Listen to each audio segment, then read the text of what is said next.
എനിക്കിപ്പോഴും ഓർമ്മയുണ്ട്. ആ നാസറിന്റെ മോളുടെ വയറുകാണലിന് പ്രചരണത്തിന് പോയപ്പോൾ അവിടുത്തെ തള്ള MLA വരുന്നേന്ന് പറഞ്ഞത്. എടാ മണ്ട കൊണാപ്പി അന്ന് മഴയായിരുന്നു, ചെളി തെറിപ്പിക്കണ്ടെന്ന് വിചാരിച്ച് മെല്ലെ വരണേ എന്ന് പറഞ്ഞതാ, അല്ലാതെ MLA വരുന്നേന്ന് പറഞ്ഞതല്ല. നാണം കെട്ട തോൽവിയാണല്ലോ തോറ്റിരിക്കുന്നത്. തോക്കുന്നെങ്കിൽ ഇങ്ങനെ തോക്കണം, അതാണ് എനിക്ക് പറയാനുള്ളത്. നിങ്ങളെ നേതാവ് ഇനി എങ്ങനെ പുറത്തിറങ്ങി നടക്കും? ഇങ്ങനെ നടക്കും. എന്തൊക്കെ അറിയണം, ഇങ്ങോട്ട് വാ. അതെ റംബൂട്ടാനെ, പുറത്തോട്ടൊന്നും ഇറങ്ങണ്ട, ചാനലുകാരും പിടിച്ച് പൊളിച്ച് ചവച്ച് തുപ്പി വിടും. മൊത്തത്തിൽ ഇപ്പൊ എനിക്ക് എത്ര വോട്ട് കിട്ടി? 10-60,000 ജനങ്ങളുള്ള ഈ മണ്ഡലത്തില് താങ്കൾക്ക് 500 വോട്ട്. എന്തായാലും നേതാവ് സെഞ്ചുറിക്ക് മേലെ വോട്ട് പിടിച്ചില്ലേ? ഇലക്ഷനും സെഞ്ചുറിയും തമ്മിൽ എന്തുവാടാ ബന്ധം? 100 കഴിഞ്ഞാൽ സെഞ്ചുറി അല്ലേ? ഈ വിവരദോഷിയൊക്കെ പാർട്ടി കയറ്റിയവനെ അടിക്കണം. ഈ റംബൂട്ടാൻ ചിഹ്നം തന്നെ ഒരുമാതിരി ചൊറി പിടിച്ച കോൺസെപ്റ്റ് ആയി പോയി. ഈ റംബൂട്ടാൻ കണ്ട ആർക്കാണെന്ന് പിച്ചാൻ തോന്നാത്ത? എടാ അത് മരത്തിൽ നിൽക്കുമ്പോ ഈ ചിഹ്നമായിട്ട് കാണുമ്പോൾ നമുക്കൊരു ചൊറി ഫീൽ അടിക്കും. അതിന്റെ കൂടെ നിന്റെ ഫോട്ടോയും ചൊറി. നമുക്കൊന്നുകൂടി ഈ വോട്ടുകളൊക്കെ ഒന്ന് എണ്ണാൻ പറഞ്ഞാലോ? തെറ്റ് പറ്റിയിട്ടുണ്ടാവോ അവർക്ക്?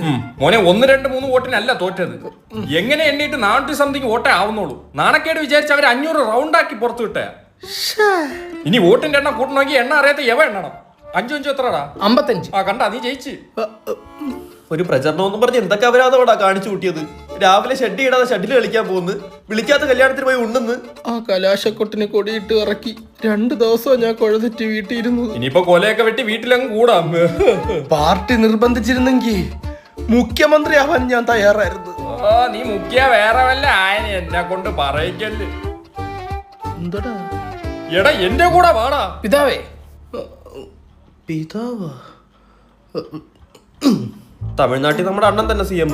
10 പടത്തി അഭിനയിച്ചിട്ട് ഇലക്ഷനിലോട്ട് ഇറങ്ങിയാൽ മതിയായിരുന്നു. വേണ്ട, എന്നിട്ട് വേണമെങ്കിൽ അതുകൂടെ പൊട്ടാൻ. പൊട്ടുന്ന കാര്യം പറഞ്ഞപ്പോഴാ വാങ്ങിച്ചു വെച്ച പടക്കമൊക്കെ എന്ത് ചെയ്യും? നാട്ടുകാരെ അറിഞ്ഞു പൊട്ടിയത്, ഇനി പടക്കം പൊട്ടിച്ച് അറിയിക്കണ്ട.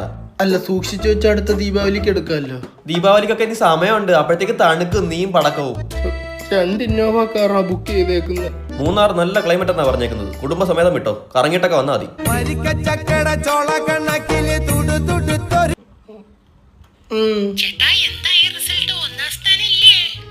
താഴേന്ന് നോക്കിയപ്പോ 1ാം സ്ഥാനം ഉണ്ട്. 2 കൂട്ടം വെച്ചോ? ഞാൻ പോന്നു. റംബൂട്ടാനും പിടിച്ച ആ പാർട്ടി ഓഫീസിന്റെ പരിസരത്തോട്ട് കാണണ്ട.